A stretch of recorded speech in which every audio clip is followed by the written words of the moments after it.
This is Colin O'Keefe here for LXPN TV. In March of this year, Facebook acquired Oculus VR, the makers of a virtual reality gaming headset, for a whopping $2 billion in cash. But in doing so, they may have acquired a massive trade secrets lawsuit in the process. Joining me now to explain, from New Orleans, is attorney Micah Fincher. He's with Jones Walker, an author on the firm's blog, Trade Secret Insider. Micah, first, can you explain what exactly is going on here? What's the background of this lawsuit? Thanks, Colin. It's pretty simple. There's two defendants in this case that ZeniMax has sued. One is Oculus VR itself, and then one of its founders, Palmer Luckey. And basically what ZeniMax argues in its complaint is that Palmer, or Mr. Luckey, sent a prototype version of their premier virtual reality technology called the Rift. And John Carmack basically took the Rift, according to the complaint, from a non-viable product to something that was commercially viable, something that went from just having a screen to something that had all of the sensors and accompanying software that's required to make a virtual reality headset actually work. And because John Carmack was a ZeniMax employee at the time, all of the intellectual property that he created in connection with the Rift, according to ZeniMax, is owned by ZeniMax, and therefore that's their important know-how and proprietary technology that they claim Oculus has misappropriated without ZeniMax's permission.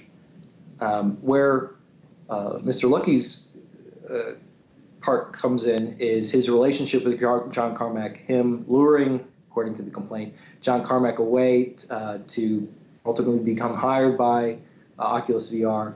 And Mr. Luckey himself signed a non-disclosure agreement with ZeniMax in which he apparently agreed to not use the know-how and trade secret information that he received from ZeniMax through John Carmack while he was there, for any reason that was unauthorized by ZeniMax. I see. And then second, where does this lawsuit go from here? I understand that it has just been filed, but where does this go from here? And then what's the potential impact on Facebook as well?